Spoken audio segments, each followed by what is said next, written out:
The wind howled. It wasn't just a sound, it was a physical presence, a cold, invisible hand pushing against the old cabin walls. Snow, fine as dust, found its way through every tiny crack, piling up on the windowsills inside. Elias stood by the window, his breath fogging the glass, watching the swirling white chaos outside. It was early, too early for this kind of storm. The sky, a bruised purple, promised something far worse than a typical late autumn chill. He felt it in his bones, a deep, unsettling tremor. This wasn't just a bad weather front moving in. This was different. This was a warning, a whisper of something truly dangerous approaching, something that would test everything, everyone. Which city are you watching this video from? Let me know in the comments below. And if you're enjoying this story, please take a moment to hit that like button, subscribe to the channel for more narratives like this, and share it with someone who loves a good story. He turned from the window, his gaze sweeping across the small, familiar room. His eyes narrowed. He knew what was coming, and he knew with a certainty that chilled him more than the wind that most people had no idea. They would be caught unprepared, lulled by years of predictable patterns. But this time the pattern was breaking, and the cost of ignoring it would be immense. He had to decide, now, before it was too late. Elias had lived in these mountains his entire life, not just visited, but lived, breathed, and understood their rhythm. He was a quiet man, his face etched with the lines of sun and wind, his eyes the color of deep forest moss. He didn't speak much, preferring to listen to the whisper of the pines, the rush of the river, the calls of the wild creatures. For him, the mountains weren't just scenery, they were a living entity. And right now, they were restless. The first signs were subtle, too subtle for most. Early in September, the deer began to move, not just a few, but entire herds, migrating lower, faster than usual. Elias saw them from his cabin window, a constant stream of nervous energy flowing down the slopes. They weren't pausing to graze as they normally would. They were moving with a purpose, a sense of urgency. He watched. He made a note. Then came the birds. Flocks of migratory geese and ducks, usually visible well into October, were gone by the third week of September. The smaller songbirds, those that stayed year-round, were agitated. They darted from branch to branch, their calls sharper, more insistent. Elias noticed the squirrels too, frantically gathering nuts, burying them with an intensity he hadn't seen in years. It was as if every creature in the forest knew something he couldn't yet articulate, but could certainly feel. The air itself began to change. A crispness arrived, not the gentle chill of autumn, but a biting cold that felt premature, almost aggressive. One morning he woke to a thin dusting of snow on the high peaks. It melted by midday, but it was a stark white punctuation mark on the green landscape, a premature announcement. A week later, another dusting, then another. This wasn't how it usually went. The snows typically began in late November, sometimes December. This early arrival, combined with the unusually strong, persistent winds, felt wrong. He drove into town for supplies, a rare trip. The general store was warm, smelling of coffee and wood smoke. Old Man Hemlock, the owner, was chatting with a couple of hunters. Elias bought his flour and kerosene, listening more than speaking. "Bit of an early chill, eh, Elias?" Hemlock said, gesturing to the window where a flurry of snowflakes danced momentarily before vanishing. "Winter's just eager this year." One of the hunters chuckled. "Yeah, Elias. Don't tell us you're worried about a bit of early snow. You've seen worse." Elias just nodded, a small, almost imperceptible movement. He didn't argue. He didn't try to explain the deer, the birds, the particular sting of the wind. He simply paid for his goods. He knew what they saw. An old man, perhaps a little too isolated, seeing things that weren't there. But what he saw was different. He saw a pattern breaking. He saw the mountains holding their breath. The local weather reports, when he bothered to listen to them on his old battery-powered radio, spoke of unseasonably cold temperatures and early season fronts. Nothing alarming, nothing that prepared anyone for what Elias knew was building. He walked the perimeter of his property every day. He checked the integrity of his cabin walls, the seals on his windows. He looked at the sky, not just the clouds, but the subtle shifts in color, the way the light fell. He felt the ground beneath his feet, the way the cold seeped into the earth. This wasn't just an early winter. This was a prelude, a gathering storm of unprecedented scale. He had seen harsh winters before, blizzards that buried roads and isolated communities for weeks. But this felt different. There was an ominous silence behind the wind, a deep, primal warning that resonated with something ancient within him.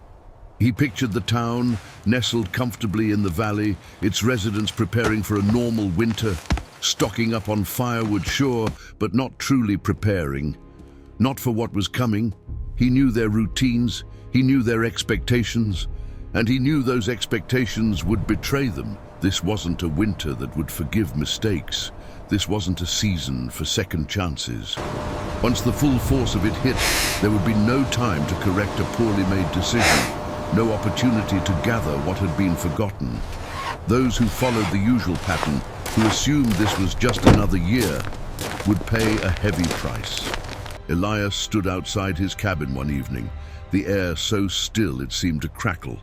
The moon, a thin sliver, cast long, stark shadows. The cold bit at his exposed skin, a deep, pervasive cold that promised to sink into the very marrow of the world. He looked up at the mountains, their peaks already dusted with a permanent layer of white. The wind began to pick up again, a low moan that grew into a mournful wail. He had a choice. He could do what everyone else was doing, ride it out, hope for the best, rely on his decades of experience with normal winters, or he could act on the deep, unsettling certainty that pulsed within him. He could prepare for something beyond normal, something extreme, something that would make him look foolish, even mad, in the eyes of others. But in his heart he knew survival wasn't going to be about luck this time. It was going to be about a decision made now, in the quiet before the storm. A decision that would either save him or condemn him. Elias made his choice. It wasn't a sudden, dramatic declaration, but a quiet, internal resolve that settled deep within him. He would prepare, not for a harsh winter, but for the worst winter he had ever known, a winter that would rewrite the rules. He looked at his sturdy, well-built cabin, a structure that had served him faithfully for decades. It was good, but it wasn't good enough for what was coming. His first step was to reinforce the foundation.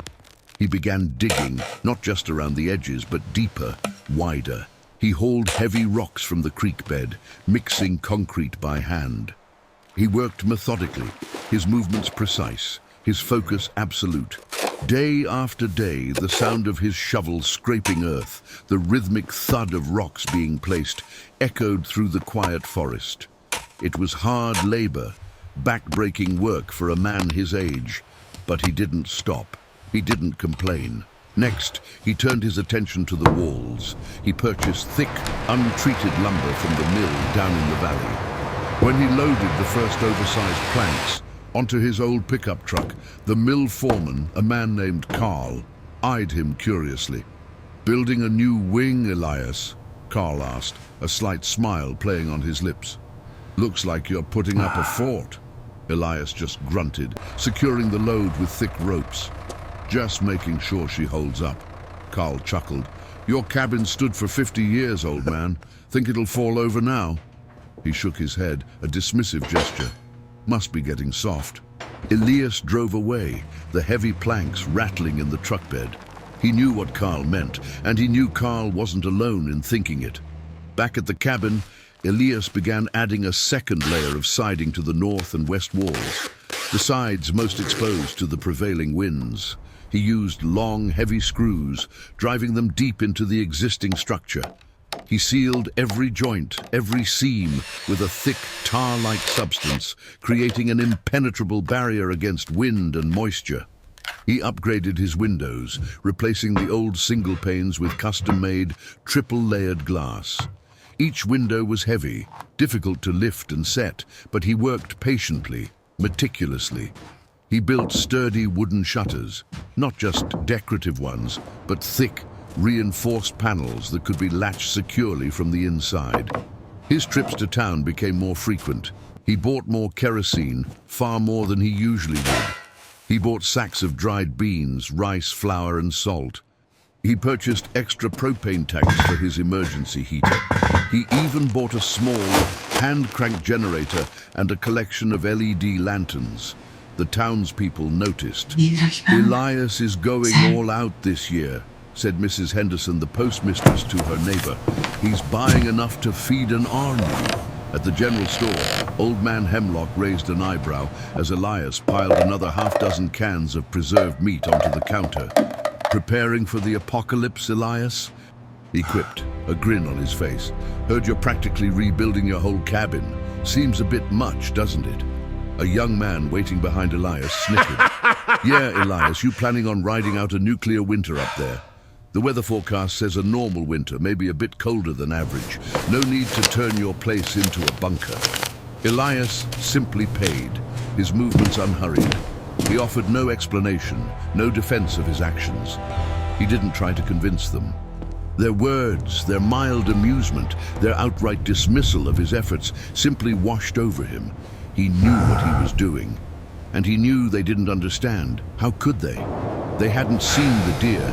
They hadn't felt the specific, unnatural bite of the early cold. They hadn't heard the mountains holding their breath. The cost of his decision was clear, at least to them. It was time. Weeks of his precious autumn spent on what they saw as unnecessary labor.